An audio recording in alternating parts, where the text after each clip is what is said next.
Hello everyone, welcome to learn express. दोस्तों, पिछली class में हमने एक्सरसाइज 1.1 के सवाल लगाए थे और इस क्लास में हम एक्सरसाइज 1.2 के सवाल लगाएंगे। ये वीडियो क्लास 10th के लिए है ना। वास्तविक संख्याएं हम पढ़ रहे थे, चैप्टर नंबर 1। चलिए फिर इसके पहले क्वेश्चन की तरफ चलते हैं। इसका पहला क्वेश्चन क्या है कि सिद्ध कीजिए कि रूट 5 एक अपरिमेय संख्या है। तो ये हमको सिद्ध करना है। हम इसका अपोजिट मान लेंगे। हम मानेंगे कि रूट 5 एक परिमेय संख्या है। फिर हम रूट 5 पर परिमेय संख्याओं वाली प्रॉपर्टी अप्लाई करेंगे। और चूंकि हमको पता है कि रूट 5 एक अपरिमेय संख्या है तो वो इस पर अप्लाई होगी नहीं, है ना। तो चलिए फिर सवाल को हल करते हैं। देखो, हम मानेंगे कि माना माना माना रूट 5 एक परिमेय संख्या है। परिमेय संख्या है। भाई राइटिंग वाइटिंग पे मत जाना, क्योंकि अभी थोड़ा सा लिखने में प्रॉब्लम हो रही है, क्योंकि पेन टाइप पर लिखने की प्रैक्टिस होनी चाहिए। बढ़िया से लिखता है। चलो फिलहाल आप कॉन्सेप्ट समझिए। हमने मान लिया कि माना रूट 5 एक परिमेय संख्या है, तो होगा क्या? तो होना चाहिए इसमें रूट 5 जो है वो ए अपॉन बी के बराबर होना चाहिए। और यहाँ पर ब्रैकेट के अंदर लिखेंगे कि ए और बी अभाज्य है ना, सह अभाज्य संख्याएं हैं। और बी जो है वो 0 के बराबर नहीं है ना। चलो, ये चीज लिख ली। सह अभाज्य का मतलब क्या होता है कि ए और बी का कोई भी कॉमन फैक्टर नहीं होगा।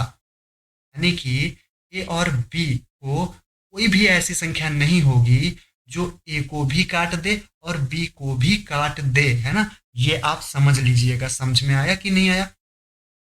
आगे चलते हैं। आगे क्या हम करेंगे कि दोनों ओर वर्ग करने पर, दोनों ओर वर्ग करने पर, अब हम दोनों ओर वर्ग कर देंगे, है ना। करने पर लिख दो रूट 5 का स्क्वायर और ए अपॉन बी का स्क्वायर। रूट 5 का स्क्वायर करेंगे तो क्या होगा?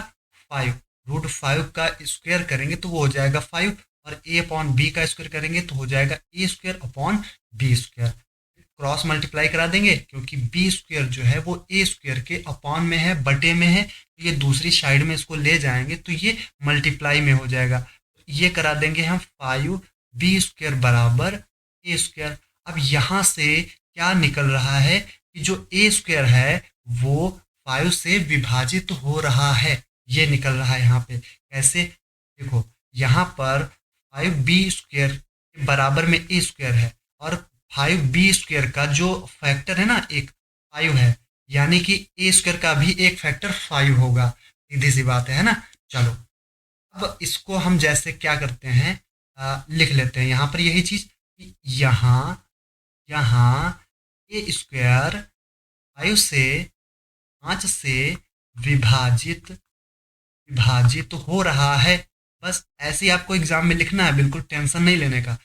5 से विभाजित हो रहा है तो जब भाई बी स्क्वायर 5 से विभाजित, वो ए स्क्वायर 5 से विभाजित हो रहा है, तो ए भी 5 से विभाजित होगा। बिल्कुल सेम टू सेम ऐसे लिखना, विभाजित होगा। हो गया। अब क्या करेंगे हम? यहाँ से क्या निकल के आया? यहाँ से निकल के आया कि ए जो है वो 5 से विभाजित हो रहा है, यानी जो 5 है वो ए का एक फैक्टर है ना। चलो, अब आगे चलते हैं। आगे हम क्या करेंगे? बी बराबर, इसमें जो है ए बराबर क्या है?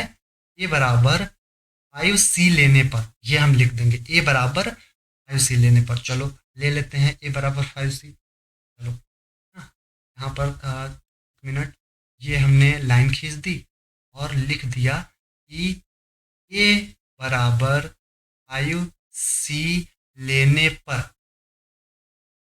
यहाँ पर देखो ए होता है ना, ए बराबर लेंगे और यहाँ पर 5 है, 5c लेंगे। अगर जैसे होता ए यहाँ पर और यहाँ पर 3 होता, जैसे रूट 3 अगर एक अपरिमेय संख्या है तो यहाँ पर 3 होता, तो हम ए बराबर 3c लेते, है ना। तो ए बराबर 5c लेने पर ये हमने ले लिया।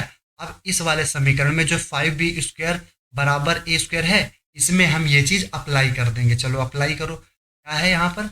यहाँ पर लिखो ए 5b² बराबर ए स्क्वायर की जगह पर हमने ए बराबर क्या लिया है 5c, यानी कि ये हो जाएगा 25c स्क्वायर। भाई ए बराबर हम 5c लिए है ना, तो 5c का स्क्वायर करेंगे तो 5 का स्क्वायर 25 हो गया और c का स्क्वायर c स्क्वायर हो गया। उसके बाद में ये 5 जो है बी स्क्वायर के देखो मल्टीप्लाई में है, जब इसको दूसरी साइड में ले जाएंगे तो ये हो जाएगा बी स्क्वायर बराबर 25 सी स्क्वायर बटे 5, 5 एकम 5, 5 पचे 25, तो यहाँ से क्या आ गया बी स्क्वायर बराबर 5c स्क्वायर। अब यहाँ से क्या साबित हो रहा है, क्योंकि 5c ये जो सी स्क्वायर है इसका एक फैक्टर 5 है, बी स्क्वायर के जब ये बराबर है तो बी स्क्वायर का भी एक फैक्टर 5 होगा। इसका मतलब यहाँ से क्या निकल रहा है, यहाँ से निकल रहा है कि बी स्क्वायर 5 से विभाजित हो रहा है, 5 से विभाजित हो रहा है। ये चीज हम लिख देंगे, इसलिए बी भी 5 से बी भी 5 से विभाजित होगा, ये चीज हम लिख देंगे। ठीक है, अब हमने अभी स्टार्टिंग में क्या माना था, हमने स्टार्टिंग में माना था कि ए और बी सहअभाज्य संख्याएं हैं। सहअभाज्य का मतलब कि अगर कोई भी संख्या ए को काट रही है वो बी को नहीं काटनी चाहिए, क्योंकि इनका कोई भी कॉमन फैक्टर नहीं होना चाहिए। और यहाँ पर ए को 5 भी विभाजित कर रहा है, और मतलब ए 5 से विभाजित हो रहा है और बी भी 5 से, दोनों संख्याएं 5 से विभाजित हो रही है, यानी इनका एक कॉमन फैक्टर है। अब यहाँ पर क्या हुआ, विरोधाभास उत्पन्न हो रहा है, तो इसी को हम क्या लिखेंगे, नई स्लाइड पे हम आराम से लिखते हैं कि आपको लिखना क्या है लास्ट में, इतना सब करने के बाद में क्या लिखना है, यहाँ पर लिखना है यहाँ विरोधाभास, यहाँ विरोधाभास उत्पन्न हो रहा है, उत्पन्न हो रहा है। ठीक है, यहाँ पर विरोधाभास उत्पन्न हो रहा है। अतः अतः रूट 5 एक अपरिमेय संख्या है, अपरिमेय संख्या है। ये चीज हम लास्ट में लिख देंगे, बस हमारा काम समाप्त हो गया। 2 नंबर का जो सवाल 2-3 नंबर का आएगा वो आपका एकदम पक्का है ना। अगला क्वेश्चन देखते हैं, एकदम आसान सा, आपको कॉन्सेप्ट समझ में आना चाहिए, आप आराम से लगाइएगा बस। चलो अगला सवाल है दूसरे नंबर का, ये उससे भी आसान, इसमें कुछ है ही नहीं। ये क्या है, सिद्ध कीजिए कि 3 + 2 रूट 5 एक अपरिमेय संख्या है। बिल्कुल सेम टू सेम जैसे पहले किया था, इसको भी हम वैसे ही करेंगे स्टार्टिंग में। ठीक, चलो मानते हैं, माना 3 + 2 रूट 5 एक परिमेय संख्या है, परिमेय संख्या है, परिमेय संख्या है, तो इसका मतलब 3 + 2 रूट 5 ये a अपॉन बी के बराबर होगा। वही सेम चीज हम लिख देंगे कि a और b सहअभाज्य संख्या है और b इक्वल नॉट 0, ये चीज लिखनी है आपको, लिख देंगे। हालांकि इसका इसमें काम नहीं पड़ेगा है ना। चलो क्या करेंगे, हम इसको पक्षांतर करते हैं थोड़ा सा। चलो पक्षांतर करो, यहाँ पर हम क्या लिख सकते हैं, यहाँ पर लिख सकते हैं 2 root 5 equal to a upon B, और ये जो 3 है ना ये प्लस में था 2 रूट 5 के, तो ये माइनस में आ जाएगा है ना, -3 आ गया। चलो अब क्या करेंगे, अब इसको हम थोड़ा सा एलसीएम लेकर बराबर कर लेते हैं, यानी कि 2 root 5 equal to a -3 b upon b है ना, ये लिख लिया। समझ में आया, इसके देखो अपॉन में 1 होता है, मल्टीप्लाई करेंगे b से ऊपर नीचे दोनों तरफ, तो यही हमने कर दिया। थोड़ा सा आपको फास्ट होना पड़ेगा क्योंकि एग्जाम में टाइम कम होता है, हमको जितना हो सके टाइम बचा के चलना होता है, क्योंकि कई क्वेश्चन ऐसे होते हैं ना जो कम टाइम होने की वजह से हमारे छूट जाते हैं, हम उन तक पहुंचते ही नहीं है। तो हमको हर क्वेश्चन को टच जरूर करना है, ना लगे या ना लगे वो अलग की बात है। चलो फिर हमने क्या किया, इतना हमने कर लिया, इतना करने के बाद में हमें क्या करना है, देखो यहाँ पर जो है वो है ना वो रूट 5 के मल्टीप्लाई में है, तो ये जब दूसरी तरफ जाएगा तो ये अपॉन में हो जाएगा है ना, अपॉन में, यानी कि a -3b अपॉन b के मल्टीप्लाई में आ जाएगा, फिर ये अपॉन में आ जाएगा, इसका मतलब इस b की मल्टीप्लाई में ये आ जाएगा, ये चीज आ गई। अब यहाँ पर क्या निकल रहा है हमारे सामने, क्या निकल रहा है, यहाँ से विरोधाभास उत्पन्न हो गया कि नहीं हो गया, बताओ क्या। देखो अगर हम किसी भी परिमेय संख्या में कोई भी परिमेय संख्या जोड़ते हैं, घटाते हैं, गुणा करते हैं या भाग करते हैं, वो एक परिमेय संख्या ही प्राप्त होती है।